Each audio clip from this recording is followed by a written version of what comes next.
시작할까요?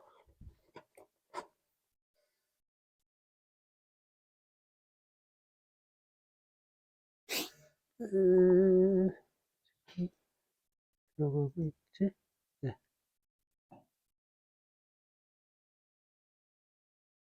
자, 오늘은 저희가 신앙에 대해서 생각해 보는 시간의 이제 마지막 시간인데요. 우리 신앙과 감정에 대한 이야기를 이제 마지막으로 할까 합니다.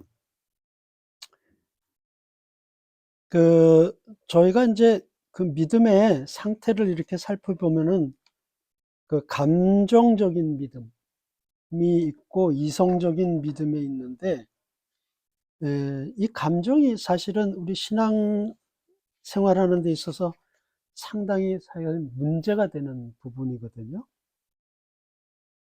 그래서 어떤 때는 내가 이게 정말 믿음인지 아니면 내게 기분인지 이게 구분이 잘 안 되는 그런 상황들이 상당히 많아요.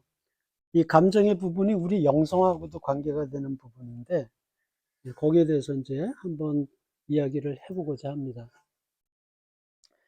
자, 이제 저희가 특히 학생들 같은 경우에 이제 우리 청년들도 하고 있지만 찬양 예배를 많이 하죠. 그리고 이 찬양 예배할 때 우리가 찬양할 때 그 찬양의 거룩한 감정, 이게 상당히 중요하죠. 그러한 감정을 자기가 느낀다는 게 중요한데, 또 이러한 찬양 예배 때 그 성령께서 이렇게 임재하는 경우들이 많아서 그때 이렇게 회심을 하고 하는 이런 경우도 많기 때문에 상당히 중요한 그 시간이죠.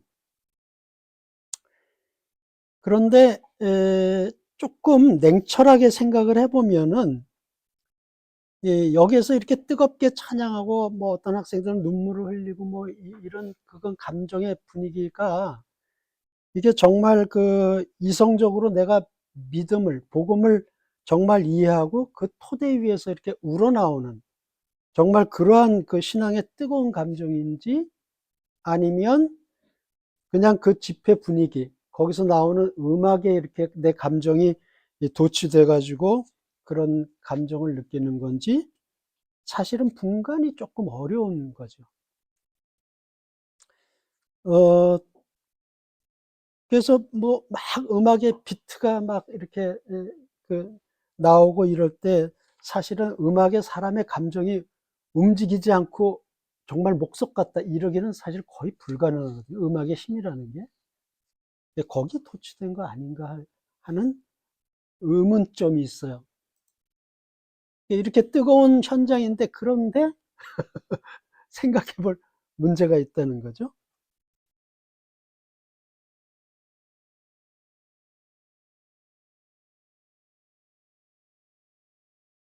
질문이네요. 저도 이런 경험이 굉장히 많았는데, 수련회 때 겁나 뜨거웠는데 돌아오니까 허무하대요. 대체 성령 충만한 삶은 어떻게 살 수 있나요?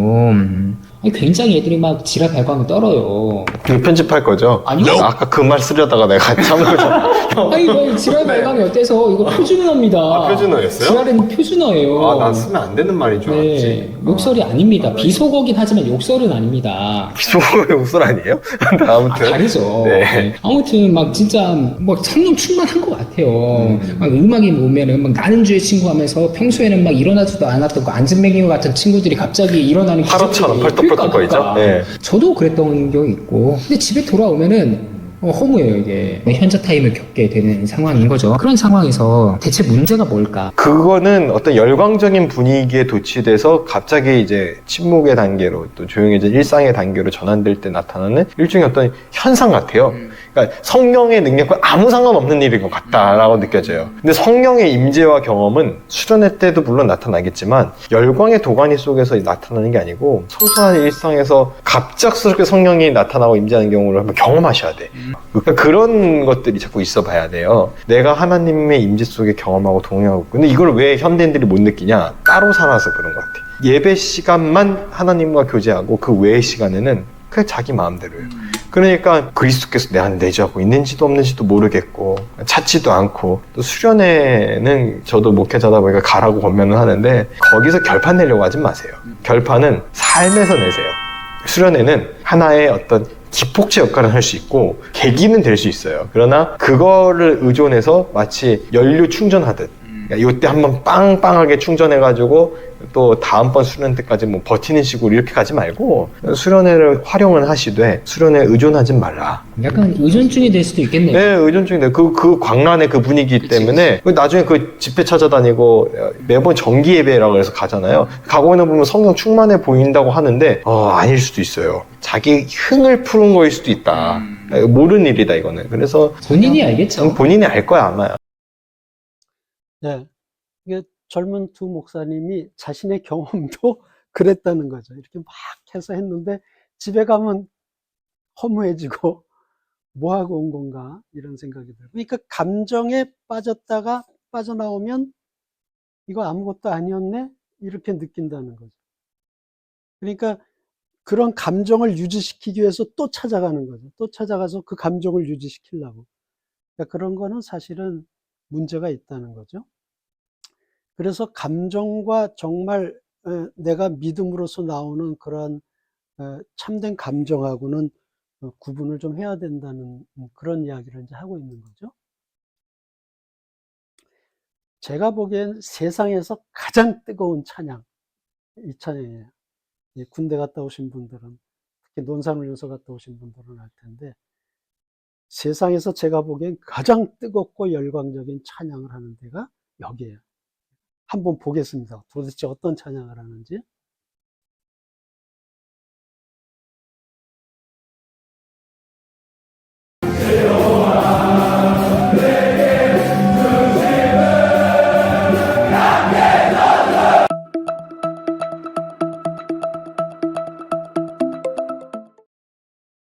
충남 논산훈련소에 입소해 그곳에서 기독교 종교행사에 참여한 군필자라면 논산클럽 혹은 연무대 나이트를 들어보셨을 겁니다.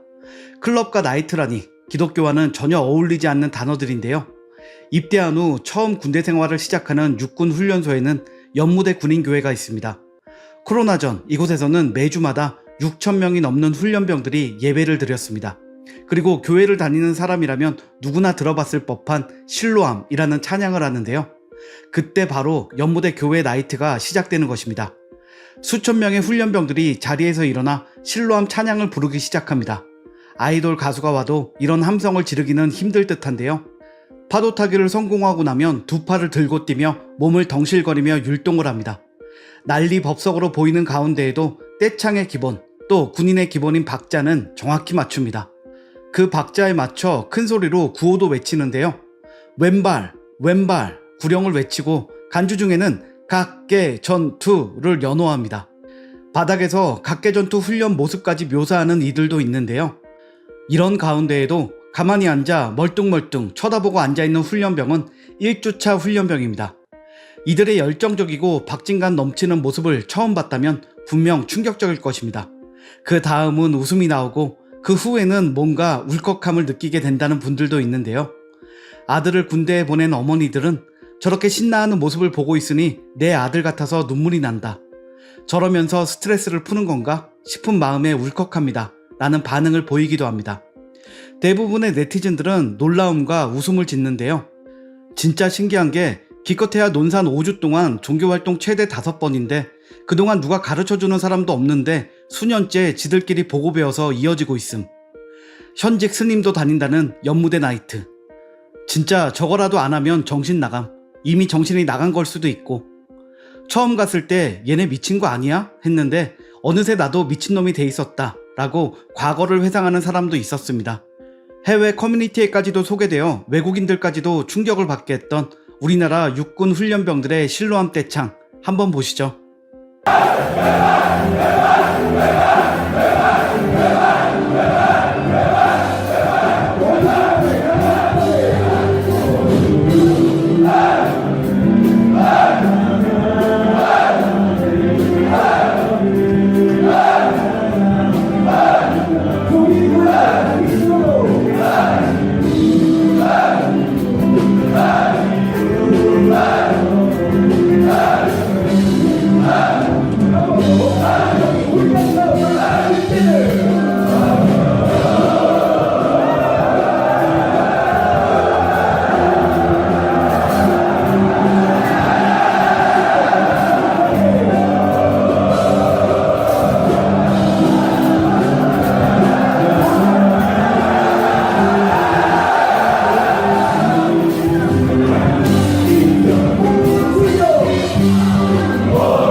근데 예. 무대에서 이렇게 인도하시는 분들은 누구예요? 거기 이제 군목 계시고, 네. 그 군종병으로 온 사병들도 있고, 뭐 그렇죠. 거기 군목도 있고 군승도 있고 그래요. 네, 아니 그건 아는데 군목이면은 실제 목사님이잖아요. 네. 목사님이 저렇게 각계전투 굴 외치면서 찬양을 저긴 저래요. 얼마나 뜨거운지 몰라요. 그런데 저게 분위기에 지금 휩쓸린 건지 아니면 저 청년들이 정말 신실한 크리스찬 청년들이 돼서 저렇게 기쁘게 모여서 박력 있게 찬양을 하는 건지, 그런데 생각해 볼 필요가 있다는 거죠.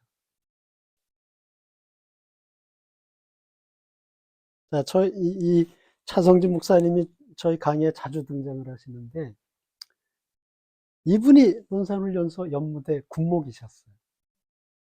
네. 근데 이제 이분이 거기서 했던 사역했던 경험을 이야기를 하는 거예요. 저렇게 뜨겁게 찬양하는 전국의 크리스찬 청년들이 모여서 이렇게 뜨거운 찬양을 하는데,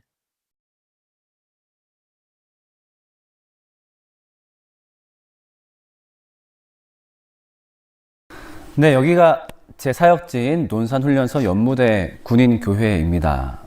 사실은 제 근황 같은 거 원래 잘 얘기하지 않는 지금 이 분은 제대는 하셨고, 이제 이렇게 가끔 연무대 가셔가지고 도와주시고 이제 그러는 상태에 계신 거예요. 편이긴 한데 좀 앞으로 자주 얘기하려고 해요.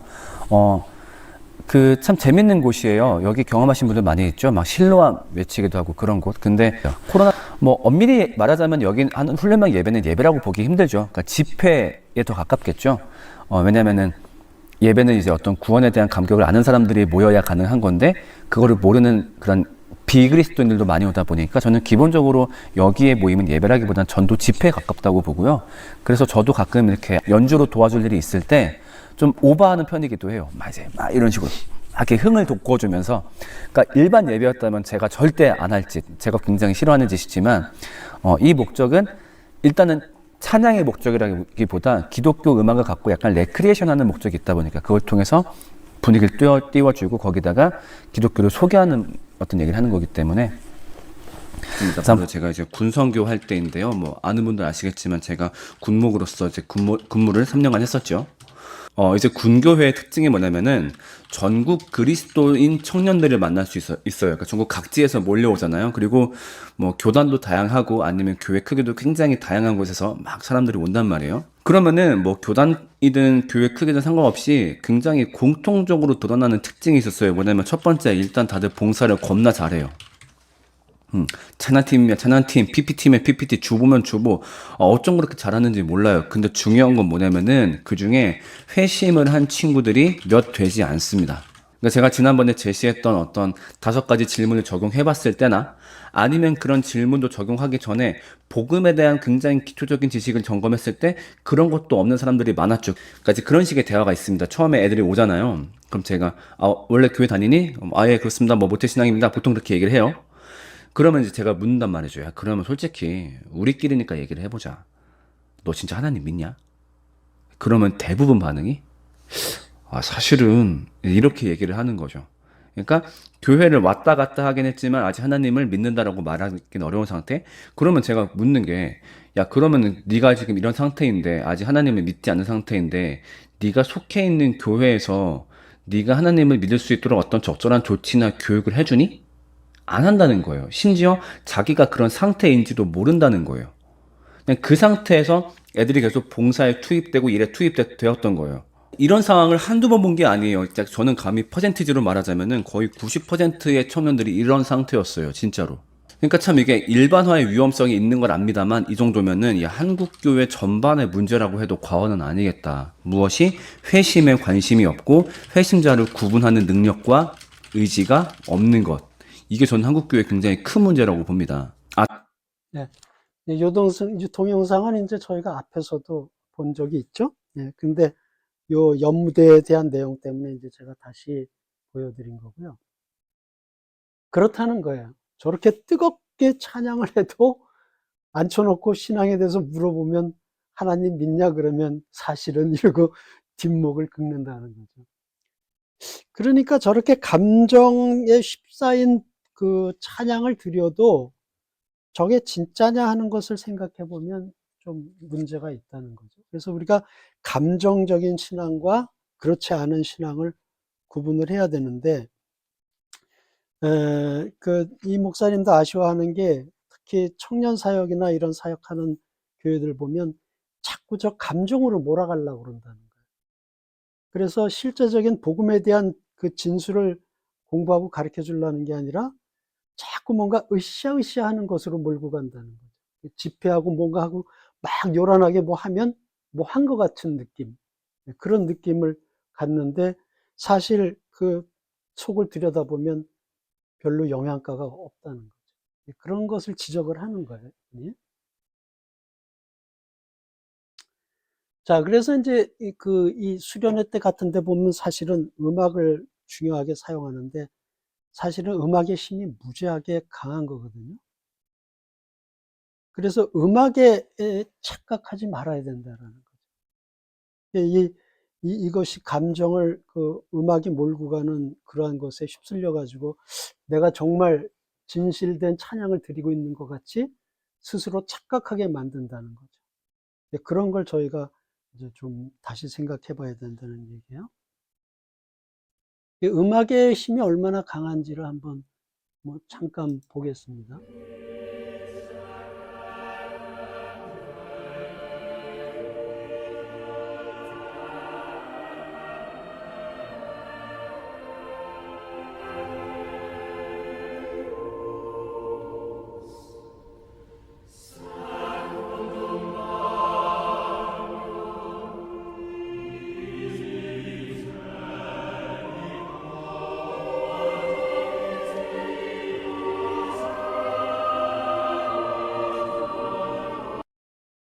예.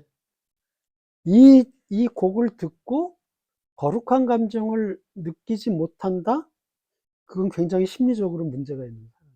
이게 미제레레라고 하는 유명한 곡인데 너무나 곡이 아름다워 가지고 그 교황청에서 중지시킨 적이 있어요. 이 노래를 금지시킨 적이 있어요, 교회에서. 1년에 한 번만 딱 연주하게 하고. 왜 그랬냐면 너무나 곡이 아름다우니까 성도들이 와 가지고 자기의 온 마음을 그리스도께 하나님께 쏟아야 되는데 그걸 저 곡에 쏟는다는 거예요. 곡을 들으러 오고 예배를 드리러 오는 게 아니라. 그래서 이건 참된 예배에 문제가 오히려 생긴다 그래가지고 저걸 금지시켰어요. 그런 적이 있었어요. 근데 그걸 이제 나중에 풀었죠. 풀었는데 누구 때문에 풀었냐면 모차르트 때문에 풀었어요. 저 곡을 복사도 못하고 밖에 외부에 알리면은 엄벌에 처한다고 그랬거든요. 근데 모차르트가 어렸을 때 교회 가서 저걸 듣고 안보를 해가지고 그 악보를 그린 거야, 쓴 거야. 그게 발견이 돼가지고 불려가요, 교황 앞에. 그랬는데 모차르트의 그 너무나 출중한 음악적인 그 재능을 보고 또 그 음악에 대한 감동 이런 걸 듣고 이걸 풀어야지, 저걸 금지시키는 거는 넌센스다. 그래가지고 교황이 풀어요, 저거. 그 다음부터는 이제 저 미제레라는 곡이 자연스럽게 교회에서 이제 됐는데 아주 그 거룩함을 느끼게 하는 곡이죠. 아주 극단의 반대곡을 들어보겠습니다.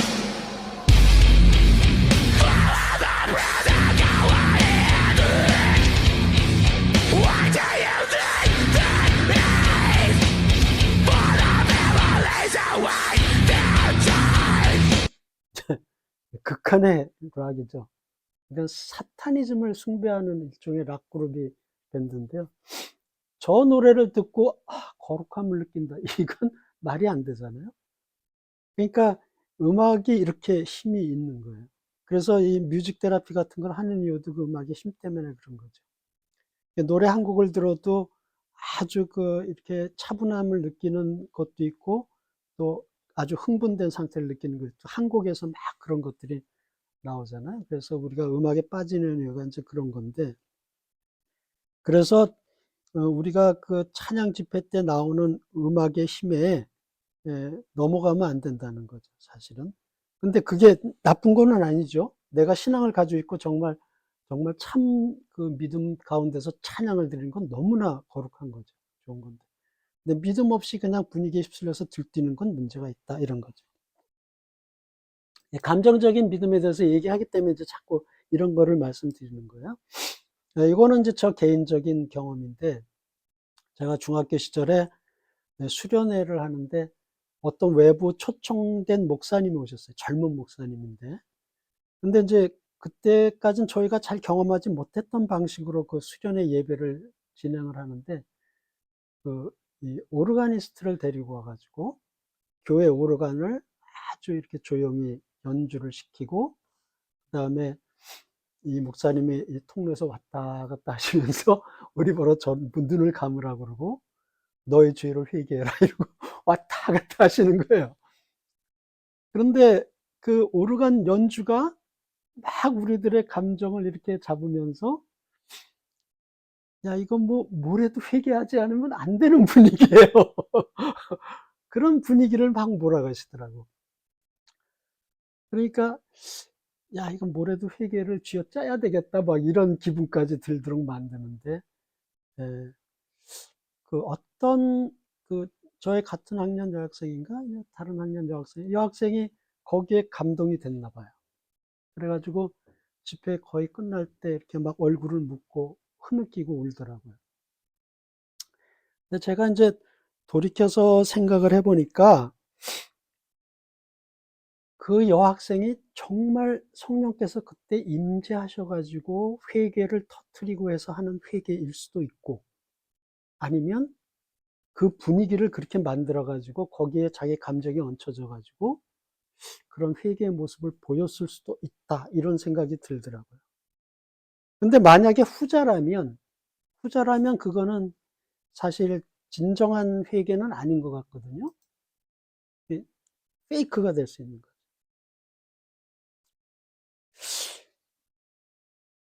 그래서 이러한 감정적인 믿음을 만약에 자꾸 장려하고 거기에 내가 얹혀져 간다 그러면은 이게 믿음이 정말 좀 위태하고 허약한 믿음이 되는 거 아닌가.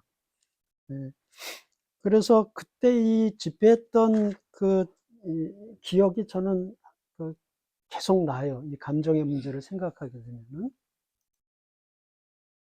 자, 그래서 이 감정적인 믿음을 가지고 있으면은 아직 회심 이전일 가능성이 높다는 거죠. 정말 회심해서 믿음을 갖고 하는 것이 아니라 내 감정이 지금 믿는 것 같은 기분, 거기에 지금 쌓여 있을 수 있다는 거죠. 근데 이 감정적인 믿음은 어떤 문제가 있냐 하면 깨지기 쉽다는 거죠. 고난이 오면 자기가 이제 막 어려운 일을 당해요. 어떤 고통을 당하고 그러면은 순식간에 믿음이 무너지는 거죠. 이 고통에는 뜻이 있을 거야. 내가 단련받으면 정금같이 나올 거야. 이러한 그 자기가 이해한 믿음으로 고통과 고난을 이겨내는 게 아니라 하나님이 어딨어 이렇게 돼버리는 거예요. 그렇게 되니까 믿음이, 감정의 믿음은 너무나 허약해진다는 거죠. 또 이성적이고 논리적인 기독교 신앙을 공격하는 것을 만나게 되면 쉽게 무너지는 거죠.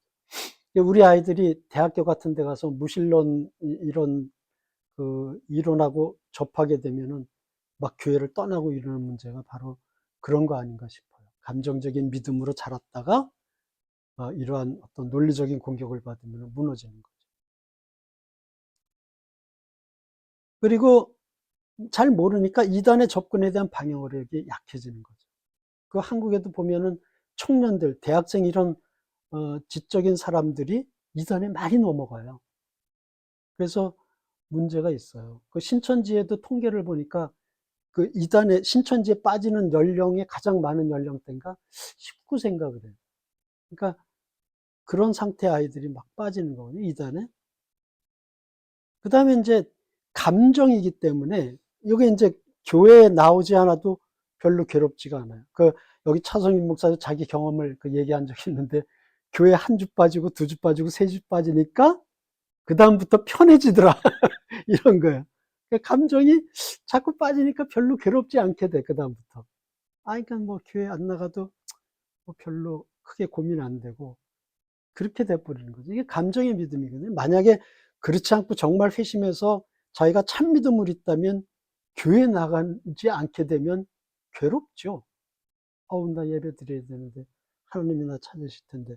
근데 감정만 있는 믿음은 저렇게 돼버린다는 거죠. 그래서 우리가 감정의 믿음을 넘어서서 이성적인 믿음을 가져야 되는데, 이건 이제 저희가 앞에서도 누누이 얘기했죠. 복음에 대한 이해를 해야 된다. 창세기 1장 2절, 또 하나님이 태초에 천지를 창조하시니라, 이 말씀과 요한복음 3장 16절, 하나님이 세상을 이처럼 사랑하사 독생자를 주셨으니 누구든지 저를 믿는 자마다 멸망치 않고 영생을 얻으리까 하는 그 말씀을 이제 이성적으로 자기가 받아들이게 되는 거죠. 회심을 해서 정말 받아들이게 되는 거죠. 그 다음에 이제 회심 이후의 단계는 앞에서도 반복적으로 말씀드렸지만 그 믿음을 유지하고 설명 있는 단계까지 올라가야 되는 거고, 지금 저희가 이 강의를 하는 게 그렇게 하고자 하는 목적에서 이제 하고 있는 거죠.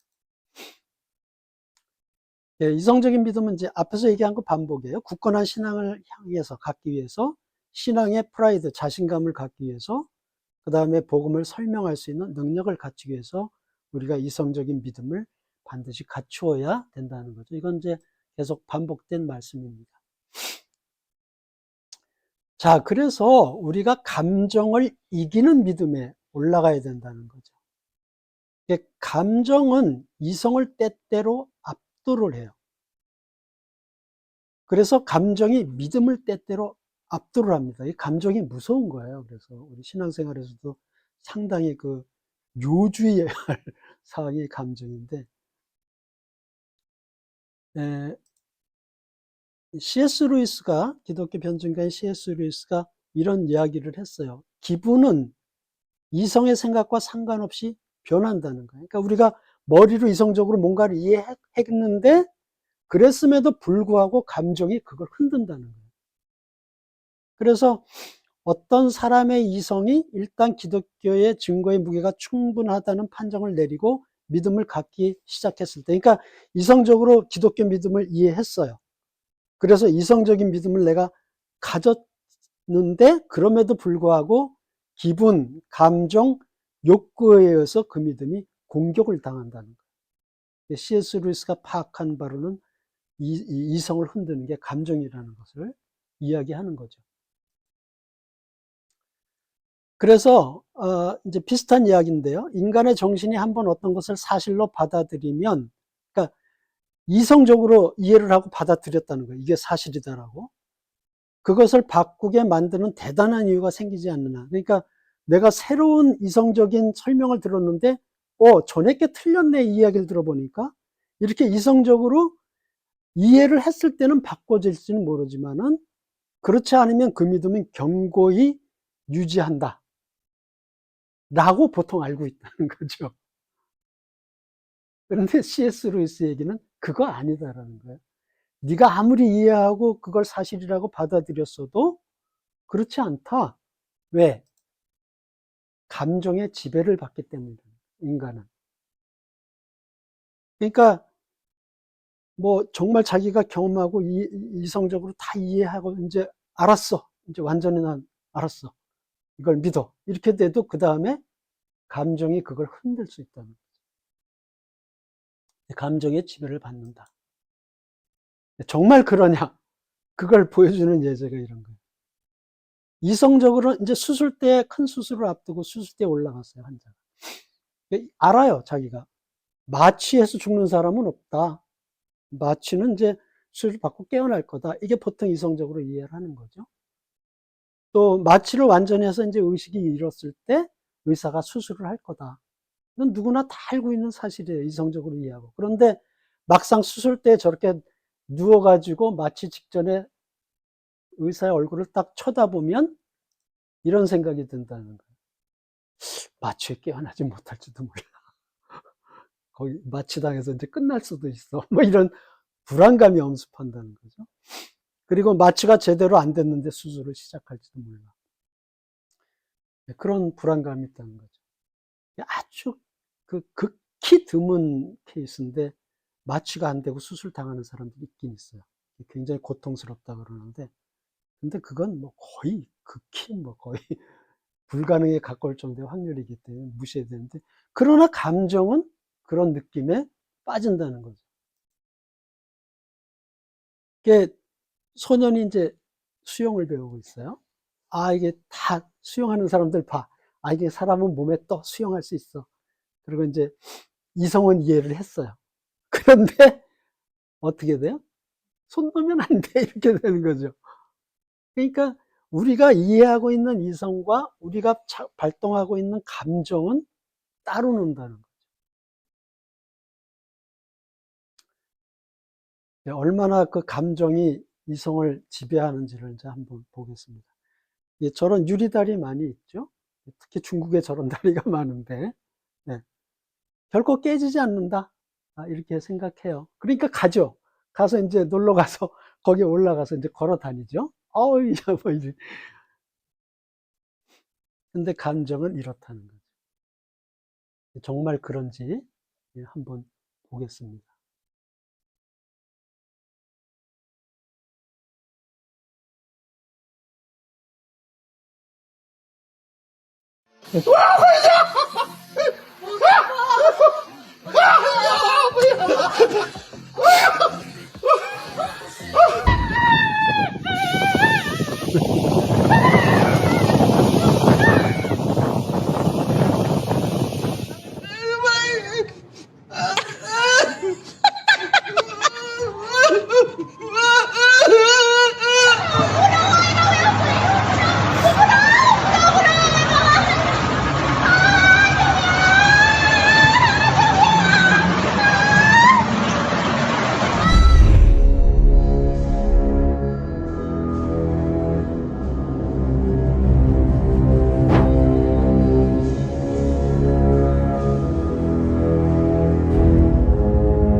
네. 자, 얼마나 우리의 그 이성이 감정 앞에 무너지는지를 아주 단적으로 보여주는 거예요. 저도 고소공포증이 조금 있거든요. 높은 데 올라가면 속이 덜컹덜컹해요. 그러니까 우리가 이성적으로 이해하는 거를 감정이 압도한다는 거를 아주 극단적으로 보여주는 예죠. 고소공포증이. 그러니까 이성적으로 이해했기 때문에 저기까지 놀러 갔는데 막상 올라가니까 감정이 요동치는 거예요. 이렇게 감정이 강하다는 거죠. 자, 우리 성경에서 이제 베드로의 케이스를 한번 보면은요. 예수님이 잡혀가시기 전에 모두 주를 버릴지라도 나는 결코 버리지 않겠나이다 이러고 큰 소리를 쳐요. 자기의 예수님에 대한 이해와 메시아라는 것에 대한 이해와 이런 모든 것을 볼 때 이성의 소리는 예수님 배반하지 나는 않을 수 있어. 이런 자신감이 있었는데, 그런데 어떻게 돼요? 그 예수님이 잡히시고 가야바의 집에 그 뜰에 갔을 때 그 여종이 그러잖아요. 너 한패지? 이러니까 난 그가 누군지 몰라. 이렇게 되는 거죠. 그러니까 두려움이라는 감정의 소리가 그 전에 이성의 소리를 전부 파묻어 버린 거예요. 또 이스라엘 백성들의 예를 보면은요, 그 이집트에서 출애굽할 때 수많은 기적을 경험을 하죠. 심지어는 홍해가 갈라지는 경험까지 하면서 홍해를 건너요. 그래서 그들의 이성은 하나님 계신 걸 알아요. 아는데 아시다시피 가나안에 들어가기 전에 정탐꾼을 보냈는데 여호수아와 갈렙 두 사람 빼고는 전부 우리는 저들을 못 이긴다. 우리는 메뚜기 같다. 그들한테 보니까. 그러니까 두려움에 엄습하는 거죠.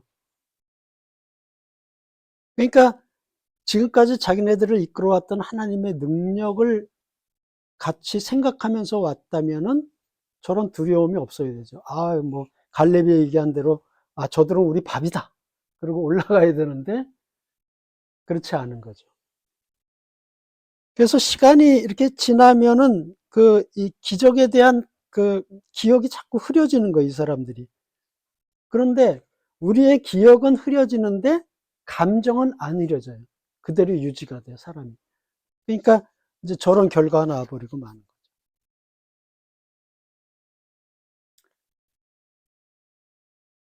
그래서 이제 C.S. 루이스가 또 비슷한 얘기를 또 했어요. 대부분 믿음을 잃어버리는 사람들은 정직한 논증을 거쳐 추론한 결과, 그러니까 이성적으로 판단을 해서 믿음을 버리는 게 아니라 그런 사람 별로 없다는 거죠. 어쩌다 잊어버린다는 거예요. 감정이 믿음을 무너뜨린 거죠. 자, 어쩌다 믿음을 잊어버리는 게 그럼 어떤 케이스냐? 우리가 성경에서 잘 볼 수 있어요. 대표적인 게 다윗의 케이스죠. 얼마나 신앙이 좋아요? 뭐 믿음은 너무나 좋은 사람인데 궁중에서 편안하고 안락한 생활을 하니까 그의 편안한 감정이 점점 자기의 믿음의 이성을 압도하기 시작을 한 거죠. 그러니까 결국은 바세바 모욕하는 걸 보고 불러다가 범하잖아요. 근데 감정에 넘어가게 되면 다윗도 어쩔 수 없다는 거죠. 다윗뿐만 아니라 솔로몬도 똑같죠. 나중에 그 말년에 후궁이 700명, 첩이 300명, 1000명의 그 아내를 두고 향락의 즐거움에 빠져버리게 되죠. 그러니까 그 즐거움의 감정이 하나님에 대한 그 좋던 신앙을 다 묻어버린 거예요. 그러니까 어떻게 돼요? 나중에 산당 짓고 우상 짓고 거기 가서 절하는 어처구니 없는 짓을 저지르게 되는 거죠. 그래서 우리 신앙에 있어서는 감정이 정말 조심해야 되는 문제라는 거죠. C.S. 루이스가 그런 말을 또 했어요.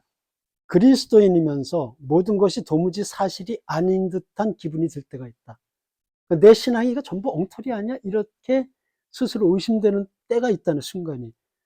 C.S. 루이스 같은 사람들이 자기 경험을 얘기하는 거예요. 얼마나 그 많은 사람들을 기독교로 이끌었던 변증가인데 자기도 그런 기분이 들 때가 있다는 거죠. 반대도 있다는 거야. 우리를 아무리 무신론이 뭐 기독교 엉터리야 이러고 공격해도 그 사람들도 때때로 정말 하나님 있는 거 아니야? 나 이러다 지옥 가는 거 아니야? 그들도 똑같이 그런 감정을 느낀다는 거예요. 우리나 그들이나 감정의 지배를 똑같이 받는다. 그래서 기분은 우리의 진정한 자아의 반기를 든다. 이렇게 C.S. 루이스가 얘기했어요. 그래서 이제 C.S. 루이스가 얘기하는 그 감정을 이겨내는 믿음을 얻는 거는 이 두 단계를 이제 얘기를 했는데, 사람의 기분이 이렇게 바뀌는 거, 사람의 감정에 압도될 수 있다는 걸 일단 이해하고 인정하라는 거죠. 자기도 그럴 수 있다는 거. 그리고 그 감정에 무너지지 않기 위해서는, 감정의 지배를 받지 않기 위해서는 믿는 바를 지속적으로 상기시키는 습관을 가져야 된다. 이 습관을 가지지 않으면 감정에 압도된다는 거죠. 그래서 이 습관이 굉장히 중요하다는 거예요. 그래서 우리가 그 습관을 갖는 것이 우리가 어떤 거냐면 이제 이런 얘기를 하는 거죠. 매일 기도하는 거. 기도의 습관을 버리면 안 된다는 거죠. 그러니까 뭐 일어나면서 기도, 살면서 기도, 또 자기 전에 기도, 식사 기도, 늘 기도를 함께 하면서 살아야 되지, 그렇지 않으면 감정이 무너진다는 거죠.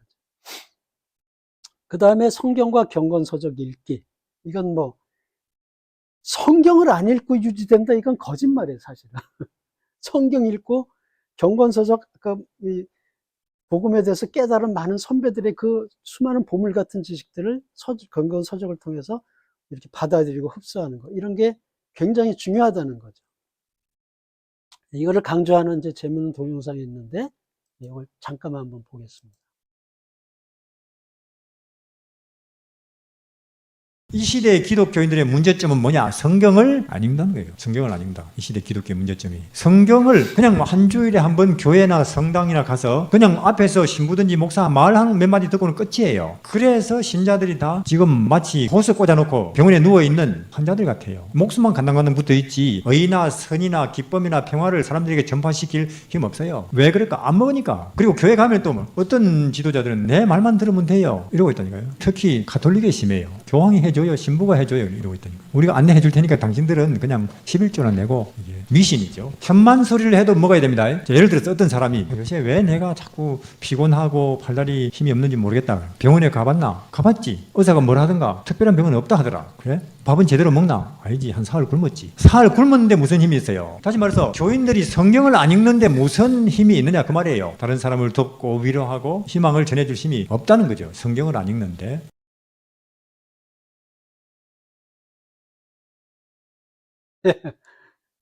성경을 안 읽는데 무슨 힘이 있냐 이거죠.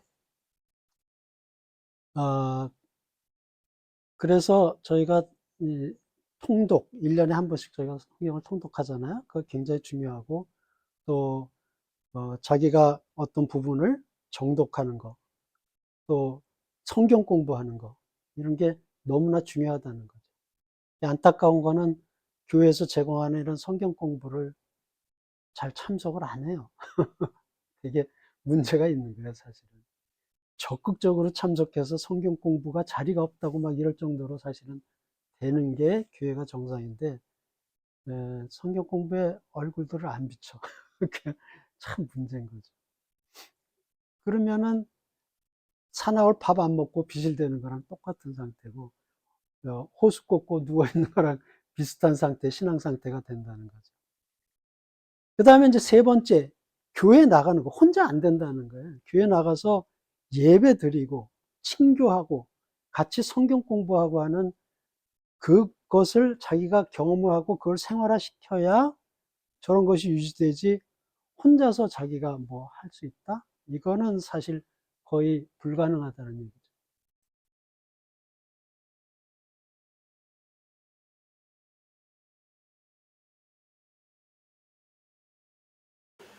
이 교회론을 갖고 박사학위를 한 친구인데, 저한테 도전한 게 아니라 우리가 같이 여러 신학교 주제로 논쟁을 하면서 제가 크게 저한테 아주 강하게 어필했던 것 중에 하나가, 한국의 교회가, 특히 복음주의권의 교회가 구원을 개인의 감정에, 개인의 의지에다 두는 것은 대단히 잘못된 것이다.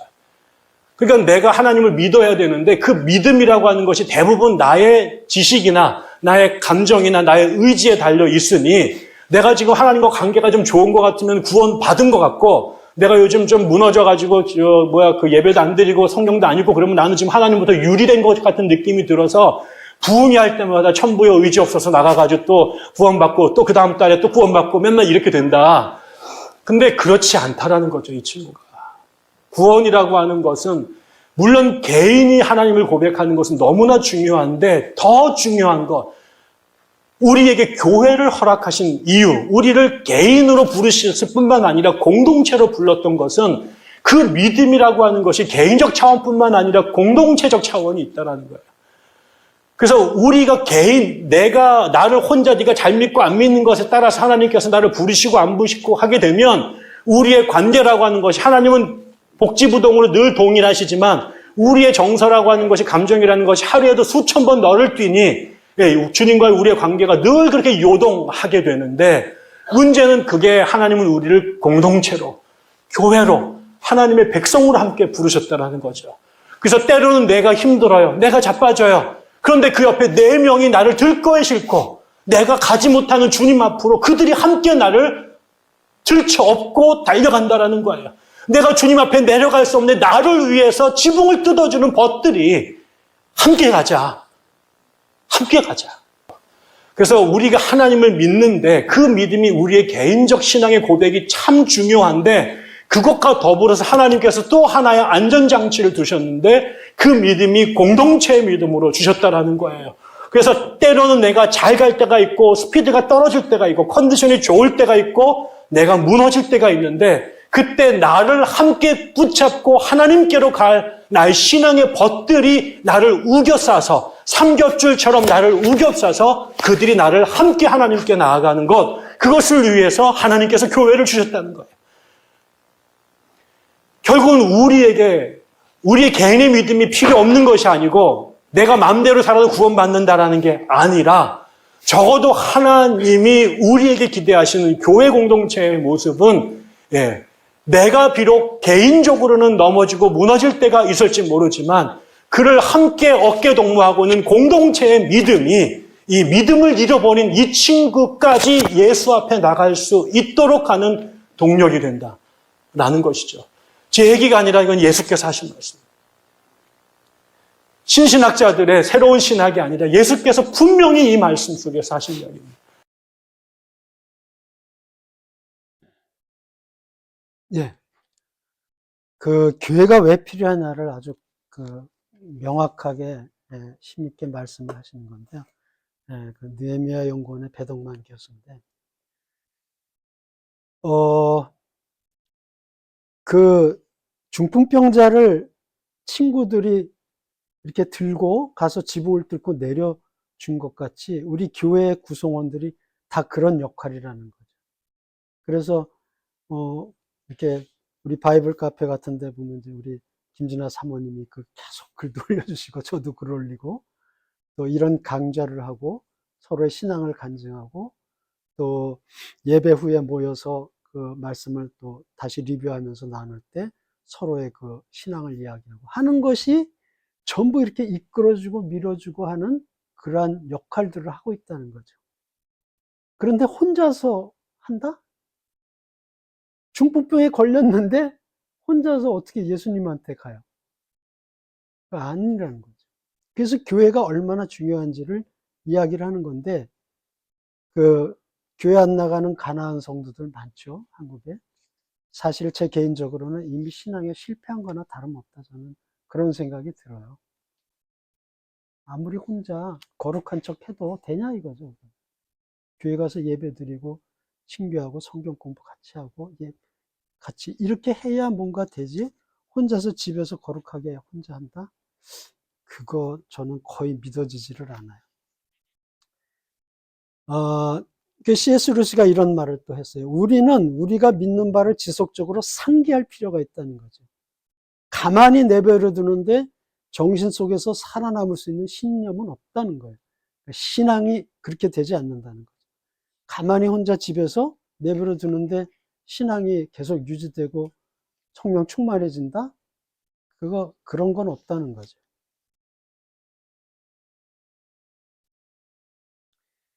그래서 이렇게 성경에도 말씀이 있지만 교회에 모이기를 심써라는 거는 앞에서 지금 쭉 얘기하고 있는 감정의 관리와 깊은 관련이 있다는 거죠. 한 달에 한 번 교회 예배 얼굴 비칠까 말까 한 사람, 어쩌다 한 번 교회 나오는 사람, 그런 사람들이 정상적인 신앙생활을 하고 있다고 생각하기 사실 힘들어요. 10중 8구 감정에 휘둘리고 있는 상태라고밖에 보여지지가 않아요.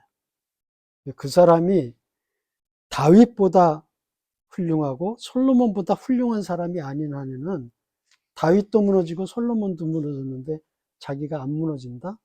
이거는 도저히 받아들이기 어려운 이야기죠.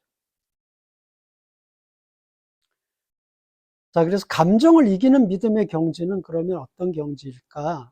믿음 A가 있고 믿음 B가 있다고 이제 얘기를 하는데, 믿음 A는 나는 하나님이 계심을 믿는다. 믿음 A예요. 보통 회심하게 되면 이제 이 믿음을 갖게 되죠. 그 다음에 믿음 B는 나는 하나님을 신뢰한다. 의지한다. 그런데 성경에서 주님이 끊임없이 요구하는 믿음은 A가 아니라 B예요. 마태복음 6장 30절에 있잖아요. 오늘 있다가 내일 아궁이에 던져지는 들불도 하나님이 이렇게 입히시거든 하물며 너희일까 보냐. 믿음이 적은 놈들아 그러시는 거죠. 그러니까 이 말씀이 요구하는 건 믿음 B예요. 날 믿어라. 하나님을 믿어라. 걱정, 근심 다 집어치고 날 믿어라. 그게 이제 감정을 이기는 믿음의 경지까지 갔다고 보여지는 거죠. 쉬운 게 아니죠, 사실은. 그 마태복음 6장 30절에 그 믿음이 작은 자들아를 신뢰가 작은 자들아 이렇게 바꿀 수가 있어요. 이 그림은 그 지곡 쾌더라고 하는 그 화가가 그린 건데, 지곡 쾌더라는 화가는 사실은 신부님이에요. 가톨릭 신부님인데, 마태복음 8장 24절에 27절에 있는 그 말씀을 그림으로 그린 거예요. 갈릴리의 광풍을 만나죠. 제자들이 배를 타고 가다가. 그런데 너무나 예수님은 어처구니 없이 주무시고 계세요. 그 광풍은. 근데 제자들은 난리가 났어요. 지금 막 물 퍼내고 막 배가 가라앉을까봐 난리가 났어요. 그러니까 결국 못 견디고 예수님을 깨우죠. 우리 죽겠습니다. 어떻게 좀 해주십시오. 그랬더니 예수님께서 깨어나셔서 말씀하시기를 믿음이 작은 자들아 이렇게 얘기하시는 거죠. 믿음이 작은 자라는 거는 하나님이 계시다는 걸 안 믿는 게 아니라 신뢰하지 못한다는 거죠. 믿음이 적다는 거. 왜 내가 너희 배에 같이 타고서는 있는데 왜 니들이 이렇게 두려워하냐는 거죠. 날 못 믿냐? 이놈들아. 이 믿음이 없는 놈, 적은 놈들아. 그러니까 이렇게 우리의 감정을 뒤흔드는 상황이 됐더라도 주님이 주무시는 거를 같은 배에 타고 계시는 걸 본다면 너희도 좀 막 난리를 피지 말고 아이 뭐 주님이 주무시는데 뭐 별일이 있겠어? 이러고 이겨나가야 된다는 거죠. 이 지곡헤드의 그림이 참 시사하는 바가 큰 게요. 배의 반쪽만 그려놨어요. 그리고 여기 주무시고 계시고 제자들은 난리 피고 있고 이 배의 반대쪽에 여기엔 누가 있냐면 내가 있는 거예요. 나도 저 배에 같이 타고 있다는 거를 강조하기 위해서 배의 반쪽만 그려놓은 거예요. 그러니까 저 그림을 이제 제가 볼 때마다 아, 내가 맞아. 같은 배에 타고 있지. 예수님 주무시고 계시네. 아유, 나도 옆에 가서 예수님 어쩌락 붙잡고 같이 잠이나 잘까? 뭐 이런 믿음을 자꾸 생각하는 거죠. 이 그림을 보면은. 그래서 지곡헤드의 그림이 여러 가지가 있는데 저는 이 그림이 가장 마음에 와닿는 그림이에요. 그런데 솔직히 고백하면 저도 이게 잘 안 돼요. 아직도 참 저도 문제예요. 그래서 전에 우리가 이성을 초월하는 믿음에 대해서 얘기한 적이 있는데 바로 이성을 초월하는 믿음이라는 거는 그 수준은 이렇게 신뢰하는 믿음이 아닌가 그런 생각이 듭니다. 자, 그래서 이제 우리의 믿음의 상태에 따라서 이러한 무서운 감정의 공격이 있을 때 어떻게 되냐 하면은 회심을 했어요. 본어게인 했고 확고한 이성적인 믿음도 가지고 있고 매일의 지식을 계속 쌓아나가요. 그리고 이러한 감정을 극복하는 신뢰의 믿음까지 갔어요. 그러면 감정이 공격을 해도 튼튼한 거죠. 끄떡없는 건데 회심은 했어. 그런데 난리지가 부족해요. 성경도 잘 모르고 뭐 기독교 신앙에 대해서 공부를 안 했네? 그러면 어떻게 돼요? 이런 감정적인 공격이 올 때 쉽게 압도되는 거죠. 그리고 세 번째, 본어게인도 안 했네? 공부도 안 하네? 건성건성 교회만 다녀.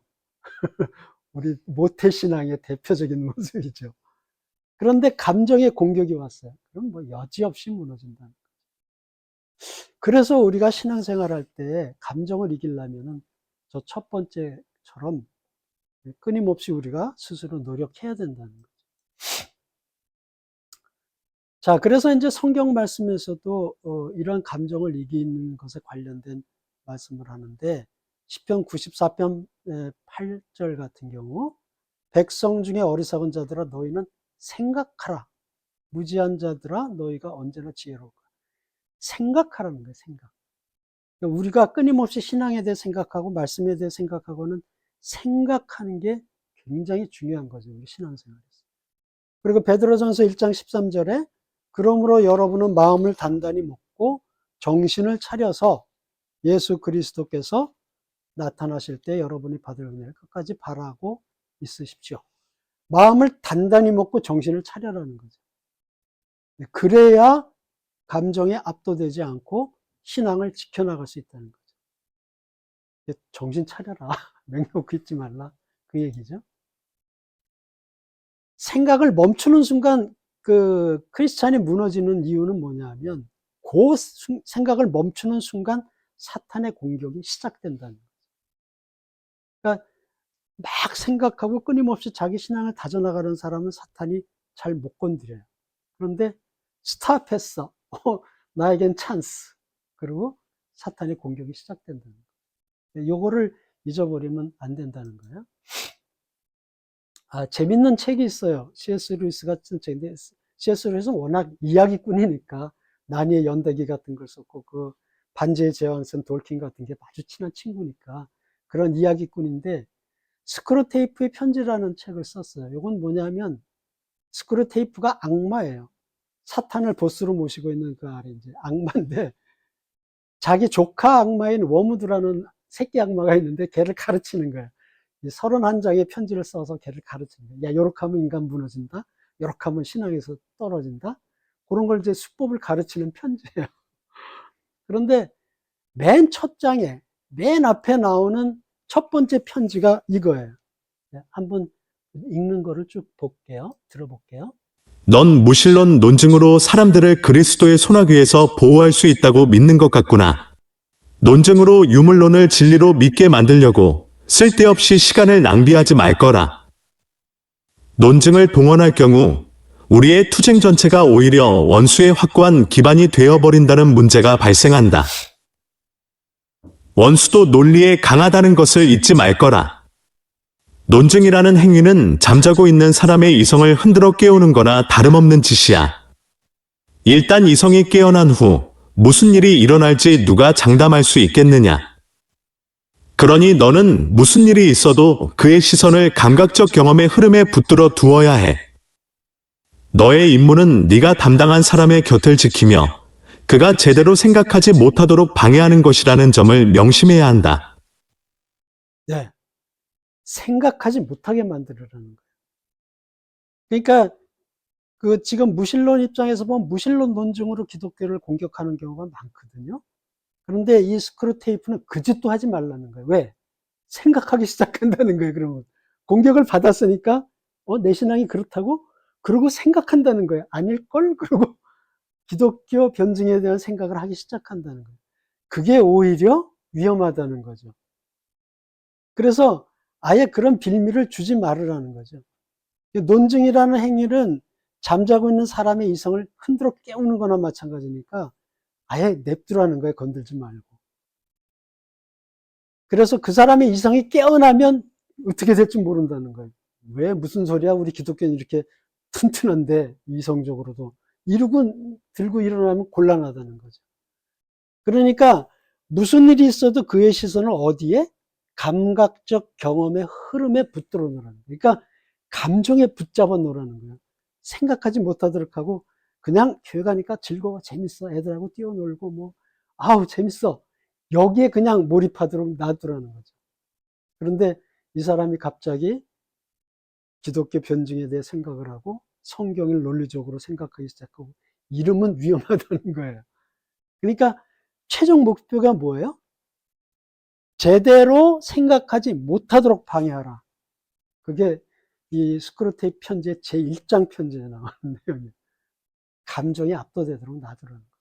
그만큼 감정이 문제가 있다는 거죠. 굳건한 믿음은 이제 저희가 앞에 얘기했던 거죠.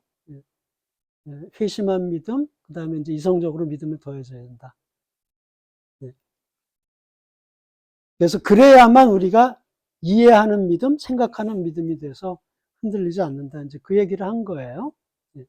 앞에서도 이제 몇 번 이야기했던 내용입니다.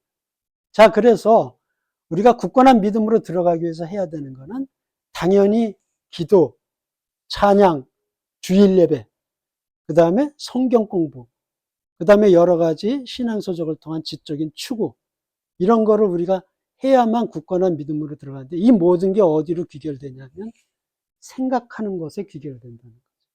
우리 신앙을 생각하는 것. 그러니까 생각을 놓치면 안 된다는 거죠. 생각해야만 굳건한 믿음으로 들어간다는 게 이 이제 이야기의 골자예요. 그런데 이 생각하는 거는 어디랑 관련이 있냐면 영성과 관련이 있어요. 그래서 지성과 영성이 같이 유지돼야 되는데, 생각을 안 하면 어느 쪽이 무너지냐면 영성 쪽이 무너진다는 거죠. 베드로전서 1장 16절에 기록되었을 때 내가 거룩하니 너희도 거룩할지어다 하셨는데, 거룩함, 경건함을 잃어버리게 되면 지식을 아무리 쌓아도 허사가 된다는 거죠. 이게 감정에 무너지는 거예요. 영성에 문제가 생기는 거는 감정에 무너지는 건데, 우리가 앞에서 봤던 것처럼 다윗의 케이스, 솔로몬의 케이스, 이런 케이스고요. 제가 참 안타까운 인물이 저 양반인데, 라비 제커라이러스라고 하는 세계적인 변증가예요. 저 사람이 인도 출신인데 그 전 세계의 유명한 대학을 다니면서 기독교 변증을 하고 질의응답을 하고 이런 유명한 사람이었거든요. 그래서 저 사람 동영상을 저도 많이 봤어요. 그런데 저 사람이 지금 이제 죽었는데, 사망했는데, 사망 후에 성추행했다는 추문이 드러났어요. 자기의 스태프들을 성추행하고 이런 것이 드러났어요. 저 사람은 변증가이기 때문에 신앙에 대한 지식이 어마어마한 사람이거든요. 그럼에도 불구하고 그런 성추행을 하고 무너졌다는 건 뭐냐면 감정에 무너졌다. 어떤 성적 거기에 빠져나오지 못하고 거기서 무너졌는데, 결국은 뭐가 무너졌냐면 지식은 있겠죠? 그런데 영성이 무너진 거예요. 영성이 무너지면 저렇게 돼버린다. 많은 지금 가톨릭이나 개신교나 말할 것도 없이 많은 성직자들이 성범죄들을 일으켜요. 그 사람들은 신학 공부를 하고 지식이 신학적으로 많을지는 몰라도 그 사람들의 영성은 다 무너진 거예요. 그렇기 때문에 그런 짓들을 하고 있는 거죠. 그래서 감정에 무너지면은 영성이 무너진다는 거죠. 그래서 우리의 신앙은 반드시 영성과 지성 두 가지가 같이 움직이지 않으면 안 된다는 거죠. 오랜 신앙 경력을 가지고 교회에서 집사, 장로, 권사 그리고 목사의 타이틀을 지녔더라도 영성이 무너지면 신앙이 무너진 것이나 다름없습니다. 이때는 아무리 많은 신앙적 지식을 쌓았어도 아무리 높은 지성을 자랑해도 무너지는 신앙을 막을 수 없습니다. 우리의 영성은 때때로 낮아지기도 하고 높아지기도 합니다. 그러나 영성이 계속 낮은 상태에 머물게 되면 무너진 성벽처럼 적의 침입을 막지 못하게 됩니다. 즉 신앙의 적인 죄의 침입을 막지 못하게 됩니다.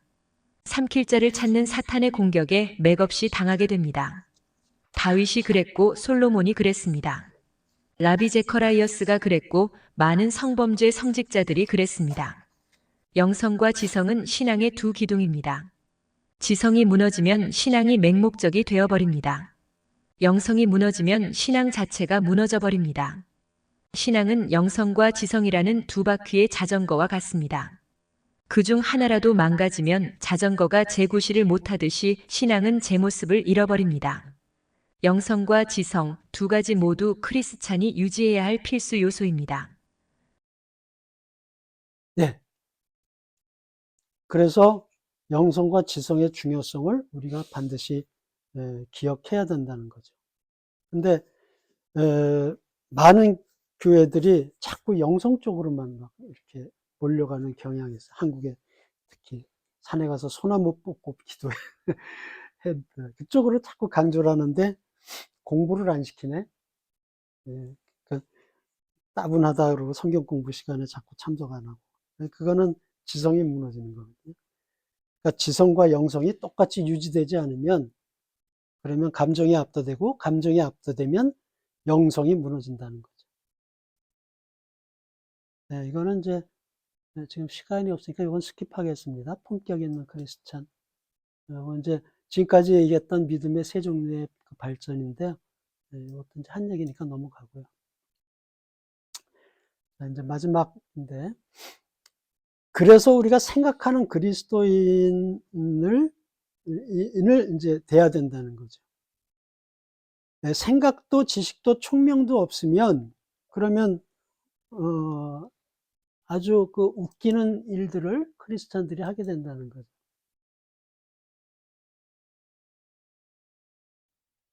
이 나무는 사람이 땔감을 삼는 것이거늘 그가 그것을 가지고 자기 몸을 덮게도 하고 불을 피워 떡을 굽기도 하고 신상을 만들어 경배하며 우상을 만들고 그 앞에 엎드리기도 하는구나. 그 중에 절반은 불에 사르고 그 절반으로는 고기를 구워 먹고 배불리며 또 몸을 덮게 하여 이르기를 아 따뜻하다 내가 불을 보았구나 하면서 그 나머지로 신상 곧 자기의 우상을 만들고 그 앞에 엎드려 경배하며 그것에게 기도하여 이르기를 너는 나의 신이니 나를 구원하라 하는도다. 그들이 알지도 못하고 깨닫지도 못함은 그들의 눈이 가려서 보지 못하며 그들의 마음이 어두워져서 깨닫지 못함이니라. 마음에 생각도 없고 지식도 없고 총명도 없으므로 내가 그것의 절반을 불사르고 또한 그 숯불 위에서 떡도 굽고 고기도 구워 먹었거늘 내가 어찌 그 나머지로 가증한 물건을 만들겠으며 내가 어찌 그 나무 토막 앞에 굴복하리요 말하지 아니하니 그는 죄를 먹고 허탄한 마음에 미혹되어 자기의 영혼을 구원하지 못하며 나의 오른손에 거짓 것이 있지 아니하냐 하지도 못하느니라.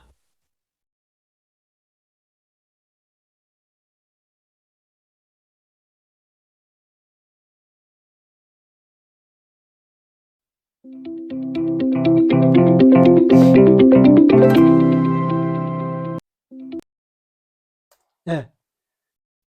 나무 토막을 가지고 반 토막으로는 불 때 가지고 음식 해 먹고 그 반 토막으로는 우상을 만들어서 거기다 절하고 있다는 거죠. 얼마나 어리석은 거냐 이거죠. 그러니까 그 사람들 뭐냐면 생각이 없다는 거예요. 생각이. 그런 것이 얼마나 어처구니 없다는 것을 생각을 안 한다는 거죠. 그것이 왜 어처구니 없는 것인지에 대한 지식도 없다는 거예요. 그러니까 사람이 우매해지는 거죠. 총명도 없고 어리석은 사람이 돼가지고 반으로는 불 떼서 밥 해먹고 반은 거기다 대고 절하고 있다는 거죠. 이게 생각하지 않으면 이렇게 된다는 거죠. 제가 한 여고생을 소개해드리고 싶어요. 이승아라고 하는 여고생인데 16세니까 고등학교 1학년 또는 2학년 뭐 이 정도 됐는지 모르겠어요. 우리 치면은 여기 10학년, 11학년 아마 이 정도 됐을 거예요. 한국에 홀리 컴뱃이라고 하는 기독교 이벤트가 있었어요.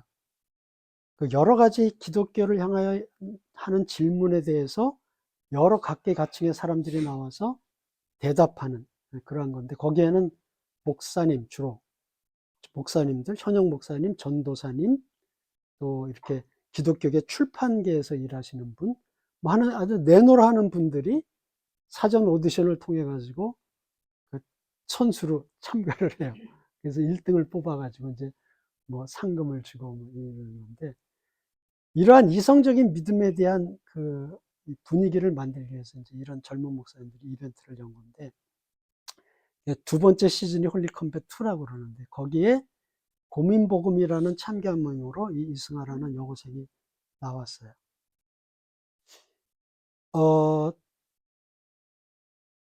이 학생은 자기 신앙에 대해서 끊임없이 생각을 해요. 고등학교 1학년 학생임에도 불구하고.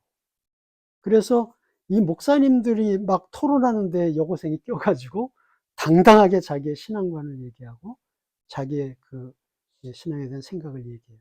그래서 이걸 한번 보고 우리가 생각하는 크리스찬이 어떤 모습인가를 어린아이지만은 이 아이를 통해서 한번 봤으면 좋겠다는 생각이에요. 시간이 조금 오버될 수 있는데요. 마지막이니까 오버돼도 양해를 좀 바라겠습니다.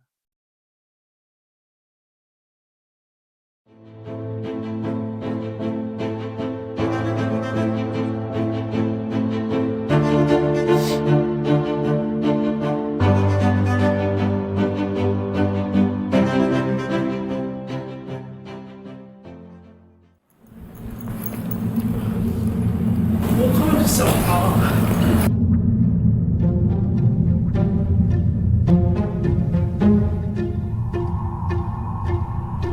현재 키워드가 5개 남아 있습니다. 어떤 거 선택하시겠습니까? 교회 하겠습니다. 교회 선택하셨습니다. 교회와 관련된 질문 함께 보도록 하겠습니다. JMS나 일반 교회나 사람을 세뇌시키는 건 마찬가지 아닌가? 네, 여기에 대해서 답변 준비해 주시면 되겠습니다. 바로 하실 건가요? 네. 와우. 어떤 스웩. 질문들이 나오나 한번 보세요. 네, 준비되셨으면 3분간 답변해 주시면 되겠습니다. 네, 저는 JMS나 일반 교회나 사람을 세뇌시키는 것 아닌가라는 질문을 JMS가 어딘지는 아시나요? 네, 아시죠? 정명석 2단. 네, 부분적으로 동의합니다. 왜 동의하냐면은 이 세뇌라는 말을 생각해 보면은 사람들을 이제 원래의 가르침이 아닌 다른 것으로 현혹시키고 조정하는 것이기 때문인데, 그런 부분에서는 일반 교회, 우리가 흔히 얘기하는 이단의 딱지가 붙지 않더라도 이런 세뇌의 방법들을 사용하면은 충분히 세뇌라고 볼 수 있다고 봅니다. 하지만 JMS와 일반 교회가 무엇이 다른가라고 하면은 이단이라는 말은 끝이 다르다라는 말을 담고 있습니다. 즉, 끝이 다르기 때문에 무조건적으로 세뇌로 갈 수밖에 없는 것이 JMSB 기타 이제 이단이라고 생각한다면, 이제 일반 교회들은 하나님의 가르침을 올바르게 믿고 있기 때문에 하기 나름에 따라 달라진다라고 생각을 합니다. 가장 자신 있는 거였고, 그리고 저는 사실 교회의 세뇌라는 게 심리학적인 이해가 이제 뒷받침되지 않은 세뇌가 교회에 생각보다 꽤 만연하고 있다고 생각을 하거든요. 자, 홀리 카운터 사용 여부를 여쭙겠습니다. 저 홀리 카운터 사용하겠습니다. 네, 도마보그님 앞으로 나오시기 바랍니다. 도마복음 아니에요? 이거 왜 웃는지 아세요? 성경에는 그 3가지 부분이 있어요. 정경이 있고 외경이 있어요. 외경은 정경의 성경은 아니지만 신앙에 도움이 된다고 그래서 별도로 성경처럼 읽는 책들이 외경이에요. 근데 우리 개신교는 외경을 사용하지 않아요. 근데 카톨릭은 외경을 사용합니다. 근데 외경에는 조금 문제되는 부분들이 있어요. 그래서 우리는 배제하는데, 그 외경의 마카비서 같은 게 보면은 연옥 개념을 얘기하는 것 같은 부분이 있어요. 그래서 카톨릭의 연옥 교리가 나오는 거거든요. 근데 그게 정경에서 나온 게 아니에요. 그래서 그런 교리적인 위험이 있기 때문에 개신교는 우리는 이제 그걸 배제하는데, 그거 말고 위경이라는 게 있어요. 가짜 복음. 기독교 초기에부터 영주주의니 뭐니 해가지고 그 이단들이 많이 있었거든요. 그 이단 쪽에서 써낸 문서들이에요. 그런 거를 자기네들은 성경과 똑같다 이러고 주장하고 돌아다니는 것들이 있는데, 그런 게 이제 가짜 복음, 그래서 위경이라고 그래요. 뭐 거기에 이제 있는 게 도마복음이에요. 도마복음, 뭐 유다복음, 니고데모 복음, 마리아 복음 뭐 많아요. 도마복음이 요새 최근에 문제가 되는데, 이게 1945년에 나그 함마디라고 하는 그 이집트 부분에서 어떤 책자들하고 같이 발견이 됐거든요. 근데 그 책자들이 다 영주주의 책이에요. 이단 책이에요. 거기 포함되어 있는 복음서기 때문에 뭐 당연히 영주주의 복음이니까 이단이죠. 위경의 이름, 이 학생한테 도마복음이라고 부르니까 사람들이 막 웃은 거예요, 사실은. 미쳤어. 와, 이거 문제 됐습니다. 진짜 미안해. 뭐였지? 미안. 고민복음 맞아. 네, 고민복음님 앞으로 나와주시면 되겠습니다. 네. 홀리 카운터로 먼저 인사하시게 되었네요. 네, 안녕하세요. 고민복음입니다. 저는 현재 만 16세로 한국에서 고등학교에 다니고 있고, 다양한 분야에 관심이 많고 배우는 것을 좋아해서 여기저기 잘 놀러 다니는 사람입니다. 자, 답변 2분간 해주시면 되겠습니다. 네, 마이크 낮춰야 되겠죠. 이렇게 좀 더 크게. 네, 바로 시작하도록 하겠습니다. 먼저 세뇌라는 것은 어떤 특정한 목적에 따라 움직이게 하거나, 아니면 정말 질문을 아까 말씀하신 것처럼 질문을 허용하지 않는 그것만 배우도록 하는 것인데, 과연 기독교가 그런가요? 저는 여기에 동의할 수 없습니다. 애초에 저희가 홀리 컴뱃을 하는 것도 질문이 가능하기 때문에 이런 것을 할 수 있는 것이고요. 그리고 궁극적으로 기독교는 선택이 가능합니다. 저는 여기서 자유의지라는 것을 말하고 싶은데요. 하나님께서는 저희를 사랑하시기 때문에 그 사랑의 궁극적인 본질을 나타내시기 위해 저희에게 자유의지를 허용하셨습니다. 그래서 그 자유의지를 통해 저희는 하나님을 사랑할 수도 사랑하지 않을 수도 있죠. 그렇다면 이게 과연 세뇌일까요? 저는 이런 점에서 가장 궁극적인 사랑의 본질로 들어가고 기독교의 끝으로 그리고 JMS의 끝으로 들어가면 선택이 가능하다는 점에서 세뇌가 아니라는 점을 말하고 싶습니다. 굉장히 떨리는데 네, 어쨌든 이렇게 가장 끝으로 들어가다 보면 종교가 과연 세뇌일까? 저는 여기서 이제 기독교는 선택이 가능하기 때문에 전혀 세뇌가 아니다. 이렇게 답변을 마무리하도록 하겠습니다. 네, 좋습니다. 지인 한 분이 자꾸 저한테 바람을 넣으시더라고요. 나가라고, 너 아니면 인재가 없다고 이러면서 약간 혹하기도 하고 사실 제가 나가면 잃는 게 없기도 하고 그래서 나가보게 되었습니다.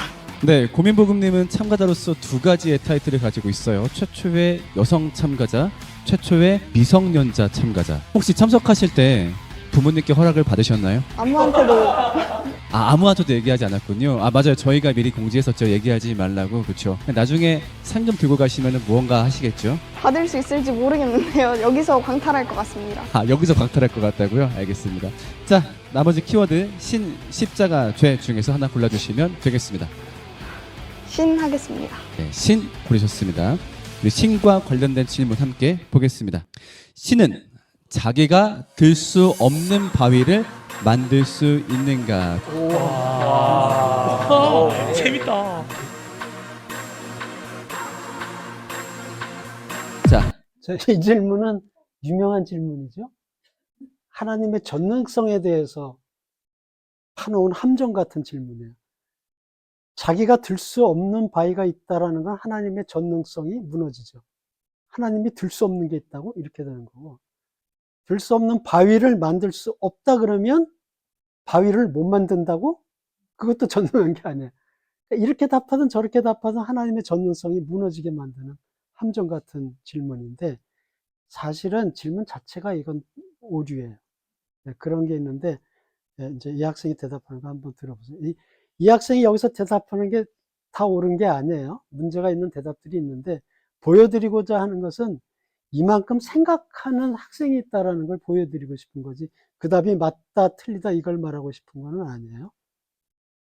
답변 해주시면 되겠습니다.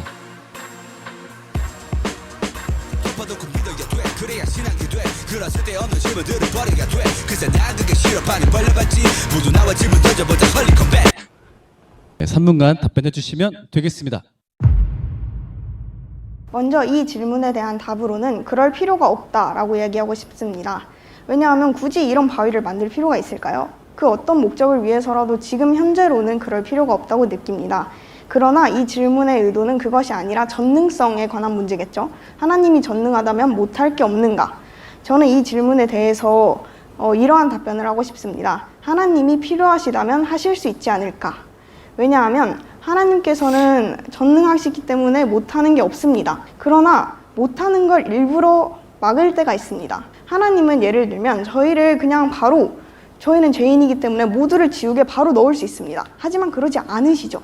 하나님이 전능하시지 않기 때문에 우리를 지옥에 넣지 않으시느냐? 이게 아닙니다. 그렇기 때문에 하나님이 그러실 필요가 있다면 그렇게 하실 수 있지만, 하나님께서는 자신의 전능성을 제한하시는 때가 있다. 그렇기에 신은 자기가 들 수 있는 바위를 만들 수 있을 땐 만들지 않을까 하는 생각을 가지고 있습니다. 따라서 신의 전능성은 있지만 그것을 스스로 제한할 수 있는 더 큰 전능성을 저는 말하고 있는 것입니다. 정리하자면 신은 자기가 들 수 없는 바위를 만들 수도 있고 없을 수도 있지만, 그렇게 할 수 있는 합당한 목표가 있다면 그렇게 하실 수도 있습니다. 우리가 그 전능성을 좀 더 넓게 본다면 그렇게 하지 않는 것도 전능성을 표현하는 한 가지의 방법이다. 이렇게 말을 하고 싶습니다. 이 학생의 답변은 아주 교묘하게 이 답변을 피해 나가고 있어요. 사실은 다른 답변이 있는데 그 필요성 자체를 회피하는 아주 그 교묘한 스마트한 방법을 쓰고 있는 거죠. relationship between the regularities and predictability of natural laws and theological understanding. 요거는 이제 이 주최 측에서 외국의 신학자로부터 질문을 하나 받아내 가지고 과학과 신앙에 대한 질문을 하도록 한 건데, 이분이 신학자인데 사실은 이거는 트릭이었어요. 이건 AI로 만든 거예요. AI로 이 질문을 만들어 가지고 외국의 신학자가 얘기하는 것처럼 이 참가자들한테 틀어주고 거기에 대한 답변을 요구한 거예요. 근데 이제 우리가 많이 생각하죠. 과학과 신학, 과학의 입장에서, 과학주의 입장에서 보면 기독교 신학은 뭐 엉터리 아니야? 이런 생각들을 가지고 있는데 거기에 대한 이제 심오한 질문을 하는 거예요. Understanding of God's intervention 질문이 길기 때문에 touches on multiple domains or nuanced perspective, natural laws. A팀을 먼저 모셔보도록 하겠습니다. A팀들은 단선 위로 올라와 주시면 되겠습니다.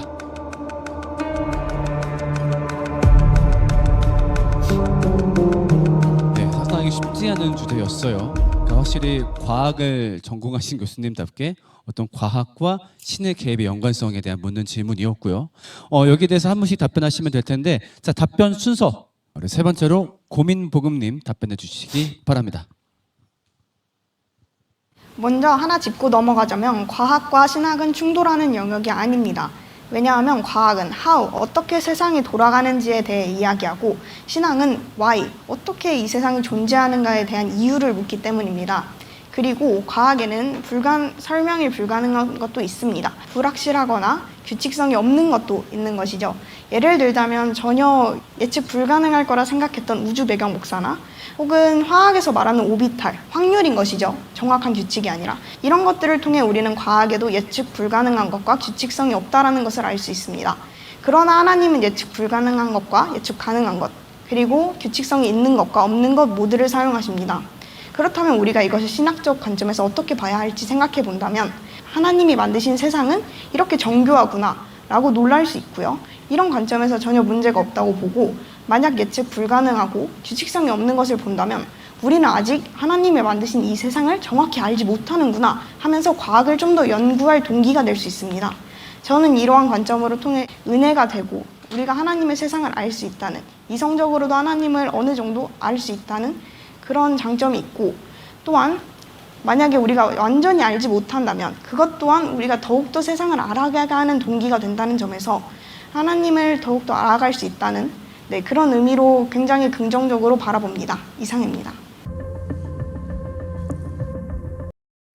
예. 학교에서 배웠는지 모르겠지만은 우주 배경 복사나 오비탈 개념을 얘기하는 거는 과학적으로 조금 지식이 있어야 되거든요.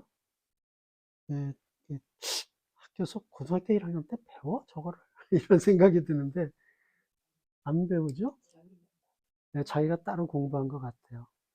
그러니까 과학과 신앙에 대해서도 이 어린 학생이 어느 정도 깊이 있는 생각을 한 거예요. 이 우주 배경 복사 같은 건 이제 우리가 다음에 할 그 변증 과정 가운데 이제 칼람의 논증이라는 거 할 때 저희가 조금 다룰 건데, 예, 그 우주 배경 복사가 하나님이 천지를 창조하신 거하고 과학적인 연관성이 굉장히 있는 부분이거든요. 그때 한번 이제 말씀을 드리긴 할 텐데, 하여간 상당히 놀라워요, 이 학생. 지금 이거는 이제 이분 목사님이세요. 예. 자, 일단 두 분은 서로를 고르진 않았어요. 이제 반강제로 매칭이 되었는데, 자, 우리 고민보그님, 이치양님과 붙게 되었다라고 했을 때 마음이 어땠어요? 사실 저는 여기서 완벽하게 저도 할 말이 있는 게 지금 목사님이십니다. 저는 지금 목사님이랑 대결을 하고 있는 거예요. 저도 잃을 게 없다, 이제 이런 거죠. 좋습니다. 이치양님, 네, 우리 고민복음이 상대로 결정되었을 때 어떤 기분이었나요? 저는 굉장히 부러웠어요. 제가 이 나이 때 내가 하고 있었던 게 대체 무엇일까라는 생각을 했거든요. 저는 그냥 게임했어요. 네, 방구석에서 온라인에 있는 약한 영들과 싸움을 했는데 이런 기회를 이 자리에서 할 수 있다는 게 너무 부러웠습니다. 모르긴 몰라도 여기 있는 사람 지금 다 한 번씩 그 생각 다 했을 거예요. 나는 저 나이 때 뭐 했나? 자, 두 분이 고른 질문 이렇습니다. 유아 세례는 과연 유효한가? 자, 그러면 찬반이 좀 어떻게 나뉘었을까요? 누가 유아 세례를 찬성하는 쪽일까요? 전 찬성합니다. 찬성한 쪽이고 우리 고민복음은 유아 세례에 반대하는 쪽. 자, 그러면 누가 먼저 시작할까요? 제가 먼저 시작하겠습니다. 좋습니다. 자, 그러면은 유아 세례 문제는 아직도 저희 교회 중에서 어떤 교회는 찬성하고 어떤 교회는 반대하고 있죠. 아직 논란이 있는 부분이죠. 그거를 이제 끄집어 왔어요.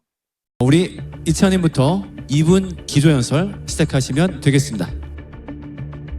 본인의 스스로의 입장으로서 신앙을 고백을 해야 된다라고 생각을 했기 때문에 유아 세례를 반대했습니다. 그러나 최근에 제가 성경을 보면서 입장이 많이 바뀌었어요. 왜냐? 유아 세례라는 것은 결국에 그 아이의 믿음이 아니라 부모님의 믿음이었다라는 것입니다.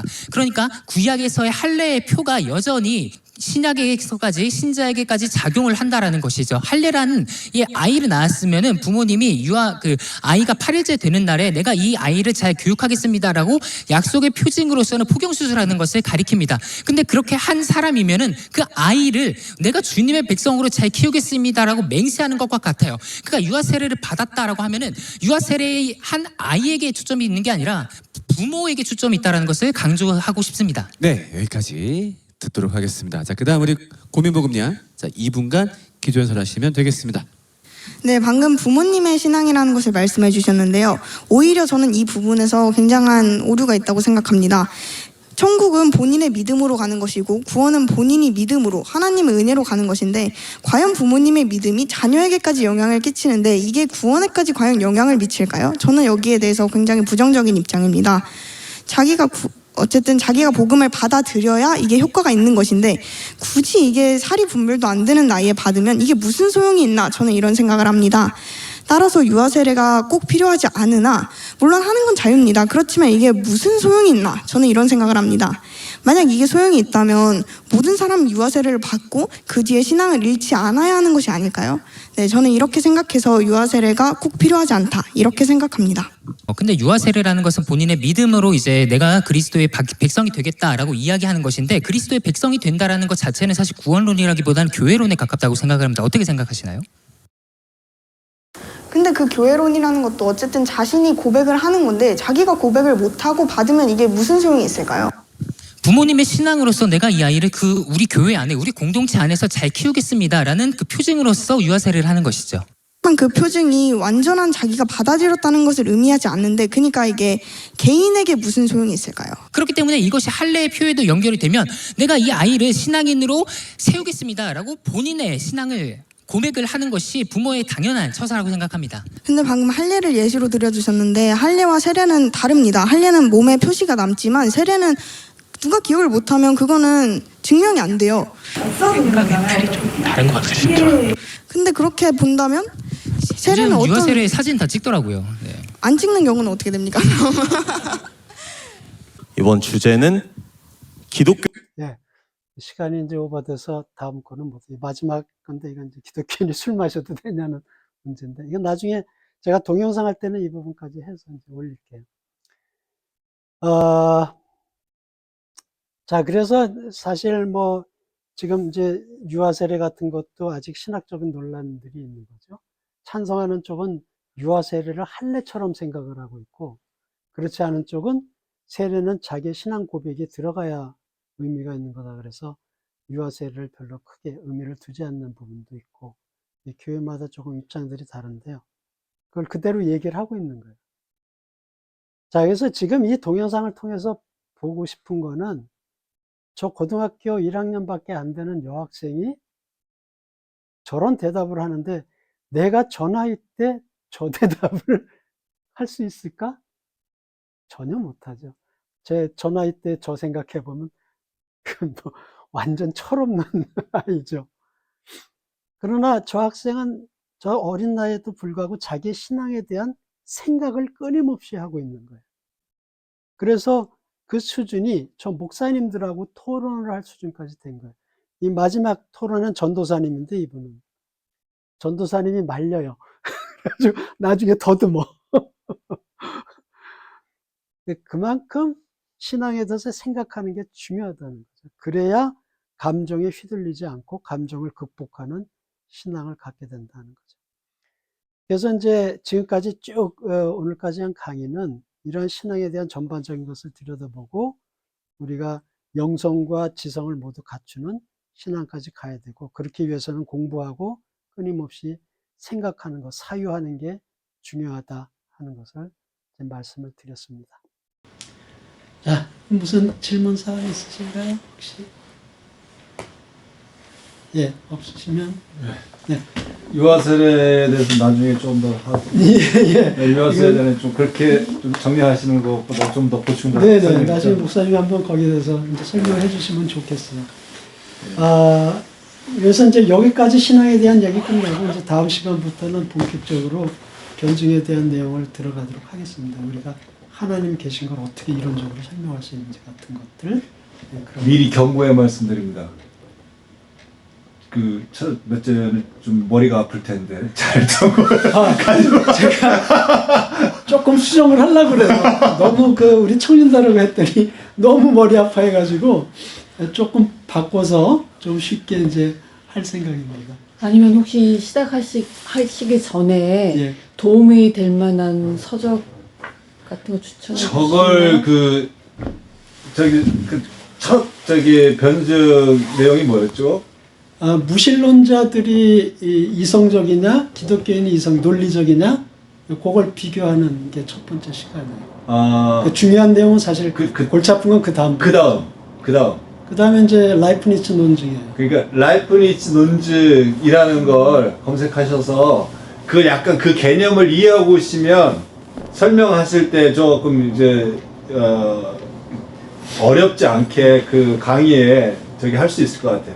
그러나 그 라이프니츠의 논증 자체를 이렇게 이제 집사님이 준비하신 걸 설명하는데 그 짧은 순간 그게 쉽게 이렇게 이해가 안 되기 때문에 이게 도대체 뭔 소리야 그럴 수 있거든요. 그래서 미리 좀 그것을 이해하고 오시면 도움이 될 것 그래서 같아요. 그걸 제가 조금 바꾸려고 그러고 있어요. 좀 쉽게. 너무 그냥 철학을 대놓고 들어가니까 그러니까 너무 힘들어요. 기본 개념이 없으니까. 그래서 일단 그냥 트라이 해보시고 안 되면 바꾸시는 게 맞나요? 내용은 얘기할 건데 저도 보니까 너무 힘들어하는 것 같아요. 근데 그 반응을 그 청년부들은 그랬는데 아니 청년뿐만 아니라 저희 장년부에 계신 분도 그 반응을 하시더라고요. 그래서 이거는 전반적으로는 좀 너무 어렵구나. 그래서 좀 바꿔야 되겠다. 근데 내용은 다 얘기할 거예요. 그 내용은. 그 내용을 그 내용이 문제가 아니라 그 내용을 이제 지나갈 때 이 시간에 그걸 하나하나 설명해서 다 못하니까 이제 그 이해 없이 하니까 못 따라가는 것 같고요. 천천히 하시면 그래도 이해하실 수 좀 저도 반성하고 좀 쉽게 가려고 지금 준비하고 있습니다. 근데 사실 쉽다 어렵다는 너무 주관적인 개념이기 때문에요. 그렇긴 하죠. 네. 어떤 분은 그 얘기가 그 얘기구만 이렇게 받아들일 수 있고 어떤 분은 뭔 소리야 이럴 수도 있는 거니까 주관적인 다르긴 하죠. 자, 오늘은 여기까지 하겠습니다. 감사합니다. 수고하셨습니다.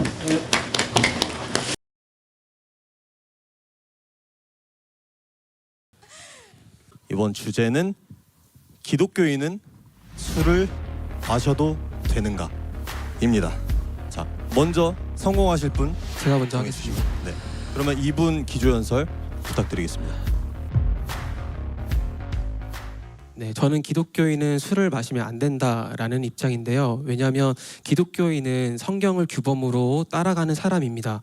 그런데 기독교 성경에서는 사도 바울이 이런 논증을 합니다. 술 취하지 말라, 이는 방탕한 것이니 곧 성령의 충만함을 받으라 라는 말씀이 있어요. 그래서 지금 사도 바울이 술 취함에 대해서 어떻게 지금 비교를 하고 있냐면 성령과 비교를 하고 있습니다. 그래서 지금 주석가들은 여기에 대해서 어떻게 이제 설명을 덧붙이냐면 술을 마신다라는 것은 여러분 술 좀 마셔본들 알겠지만 술 많이 마시면 이성을 잃고 약간 멍멍이가 되잖아요.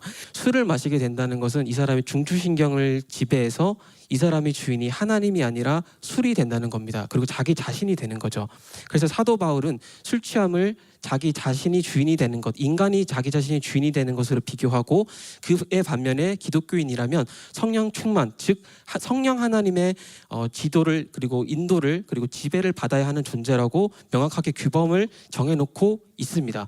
그래서 성경의 규범에 따라 기독교인은 술을 마시면 안 된다고 저는 생각합니다. 그리고 또 지혜서라고 해서 구약 성경의 지혜서라는 분류 중에서 잠언이 있는데 잠언에서는 독주를 멀리하라라고 얘기를 하고 있습니다. 그렇기 때문에 기독교인은 술을 멀리하는 것이 저는 옳다고 생각합니다. 그리고 덧붙여서 인간의 나약함 때문에 죄성 때문에 저는 술을 마시면 안 된다고 생각하는데요. 왜냐하면 술을 마시게 되면 자신의 이성의 끈이 놓아지기 때문에 그래서 범죄를 저지르기 굉장히 쉽습니다. 하나님이 기뻐하지 않는 일을 하기 굉장히 쉬워집니다. 범죄에 노출이 될 가능성이 높고 그럼 결론적으로 죄를 짓게 될 가능성이 높아진다는 거죠. 그렇기 때문에 이 두 가지 성경과 인간의 연약함을 근거로 들어서 저는 기독교인이라면 술을 마시지 않아야 한다고 주장하고 싶습니다. 네, 감사합니다. 반대편 의견 2분 동안 기조연설 부탁드립니다. 네, 먼저 성경을 예로 들어주셨는데 일단 성경에 나온 예수님부터가 술을 마시십니다. 포도주를 마시는데 이건 어떻게 된 일일까요? 그리고 이제 술을 마시면 이렇게 막 멍멍이가 된다 이렇게 말씀하셨는데 제 주변에 진짜 신기한 분이 한 분 계신데 그분은 술을 마시면 신학책을 읽으세요. 이런 관점에서 보면 이게 완전히 잘못됐다고 말하기는 어려울 것 같고요. 그리고 이게 술을 마신다고 해서 구원이 탈락되는 것도 아니고 이게 하나님 사랑과 이웃 사랑 이 가장 큰 계명에 어긋나지 않는다면 뭐 아까 말씀하신 것처럼 정말 극단적으로 막 남에게 피해를 끼친다거나 이러면 안 되겠죠. 하지만 이렇게 큰 계명에 어긋나지 않는다면 저는 마셔도 된다는 입장입니다. 근데 방금 전에 규범이라고 말씀하셨는데 규범이 그러면 보편 타당해야 되는 것이 아닌가요? 거기에 예외가 있으면 그 규범은 전혀 적용될 수 없는 것이 아닐까요? 제가 드리고 싶은 말씀이 뭐냐면 규범을 정함에 있어서를 얘기하는 거예요. 그러니까 그러니까요, 네. 보세요. 하나님 말씀은 보편적입니다. 하나님 말씀은 모두가 이 그리스도인이나 모두 지켜야 되는 그런 보편한 것인데 그것을 그런데 이런 특수한 상황이 있으니까 이 보편을 무너뜨리자라고 하는 것은 성경 자체를 무너뜨리는 아니요, 것이죠. 근데 보편이라는 것이 모두에게 적용되는 것인데 한 사람이라도 적용되지 않으면 이건 보편이 아니죠. 우리가 지금 기독교 안에서 성경을 가지고 논의를 한다는 것은 그 성경이 보편이 돼야 되거든요. 그럼 그 말씀은 지금 성경이 보편적이지 않다. 예수님도 틀렸고 사도 바울이 술 취하지 말라 했던 그 모든 것들이 틀렸다라는 아니요, 것이 그 보편이 아니라 보편의 개념에 대해서 얘기를 하는 겁니다. 보편이라는 것은 보편 타당이라는 것은 모두에게 한 사람도 빠짐없이 적용되어야 보편 타당이라는 게 적용이 되는 것인데 이게 아예 성립이 안 되지 않습니까? 그러면 그 사람의 입장을 근거로 해서 술을 마셔도 된다라고 생각하시는? 아니요, 그렇지 않습니다. 오히려 이런 사례가 있기 때문에 보편 타당하다고 말하기는 어렵다라는 겁니다. 근데 지금 모든 사람에게 적용될 수 없다라고 하고 지금 술을 그러니까 지금 찬말이 확실히 아니어야 되는데 어떤 경우는 마실 수 있다. 그렇죠. 어떤 데는 뭐 마시지 않아도 이렇게 얘기를 하니까 제가 어디에 지금 초점을 맞춰서 얘기해야 될지 잘 모르겠거든요. 그래서 조금 입장을 확실하게 좀. 네, 저는 정확히 말하면 큰 계명, 성경에서 말하는 무엇보다 가장 큰 계명이 있습니다. 그게 바로 하나님 사랑, 이웃 사랑인데요. 여기에 위배되지 않으면 저는 아무 문제가 없다고 생각합니다. 마치 저희가 법을 지킬 때 헌법에 위배되는 법은 그렇게 크게 중요하게 여기지 않는 것처럼요. 그 성경은 그 자체로 하나의 법이잖아요. 하나님 말씀의 법이고. 근데 성경에서 지금 하나님 사랑도 맞아요. 하나님 사랑도 얘기했어요. 하지만 또 다른 법에서는 술 취하지 말라, 술 마시지 말라라고 얘기를 했어요. 그러면 하나님 앞에서 모든 계명이 또 동일하게 인간에게 적용을 해야 되는 것이 아닌가. 네. 그렇게 동일하게 모든 계명을 적용한다고 하면 만약에 그 계명 사이에 충돌이 있을 경우에는 그럼 어떻게 합니까? 그러면 하나님을 사랑하는 것과 술을 마시는 것이 어떻게 충돌될 수 있는지 예를 좀 들어주시면 좋을 것 같습니다. 아까 말씀하신 것처럼 술을 마시면 자기의 주인이 자기가 아니게 된다고 하는 것이 거기에 포함되지 않나요? 그게 어떻게 그렇게 되죠? 아까 말한 것이 죄가 이제 자기가 자기네 주인이 되고 자기가 사랑하는 것이 하나님이 아니라 다른 것이 된다라고 말씀을 하셨잖아요. 그럼 그게 그 논리에 똑같이 맞아 들어가는 것이 아닐까요? 근데 지금 정리하면 술을 마시는 것과 하나님 사랑이 어떻게 충돌되는가? 근데 술을 마시면 자기를 사랑한다는 것은 하나님 사랑을 그러면 안 하는 거잖아요. 아까 그렇게 말씀하신 거 아니었나요? 그러니까 저는 지금 어떤 논의가 지금 많이 헷갈려서 좀 정리가 좀 필요할 것 같은데. 그러면 어떤 경우에는 술을 마셔도 된다고 생각하시나요? 아까 말씀드린 대로 물론 이거는 사람마다 차이가 있습니다. 왜냐하면 사람마다 술 취하는 정도도 다르다고 알고 있거든요. 그러면 이제 하나님 사랑과 이웃 사랑이 위배되지 않는 경우가 개인마다 다르겠지만 그건 이제 개인이 각자 알아서 잘 판단하면 될 거라고 생각합니다. 하나님보다는 내가 조금 더 잘 나가고 싶어. 세상 속에서 인정받고 싶어. 나는 하나님 인정보다는 세상에서 조금 너도 술 마시는 그리스도인이구나. 너 진짜 쿨하다. 약간 이런 인정을 받고 싶은 게 아닌가라는 그런 느낌 받을 때가 되게 많거든요. 그래서 저는 아예 술을 마시면 안 된다. 된다라고 생각하는 편입니다. 이 의견에 대해서 어떻게 생각하십니까? 네, 일단 저는 이제 물론 제가 그 회식 자리에 가본 것도 아니고 정확히 아는 것도 아닙니다만 제가 이런 영상을 몇 개 본 적이 있어요. 그럼 항상 그 댓글에는 이런 답글이 달립니다. 그 술자리에 안 가면 자기가 직업이 잘릴 수도 있는 상황인데 이런 거는 자기 욕심이 아니지 않습니까? 이런 경우에 대해서는 정말 자기가 어떻게 보면 선택하지 않은 상황인데도 이런 경우에는 어떻게 하실 겁니까? 제가 술자리에 가지 않았기 때문에 잘린다라는 것보다는 오히려 갈 수 있죠. 가서 자기만의 방법으로 술을 마시지 않는 방법으로 사람들을 섬길 수 있다는 거죠. 저는 그 말이 이제 그리스도인인 것을 차별적으로 드러내려면 술을 마시지 않아야 된다 이걸로 들리거든요. 하지만 그리스도인은 술을 마시지 않는다고 되는 것이 아니라 하나님을 믿는 믿음으로 되는 것인데 오히려 그것을 삶에서 더 나타내면 술을 마신다고 할지라도 그게 더욱더 하나님의 은혜를 높일 수 있는 방법이 아닐까요?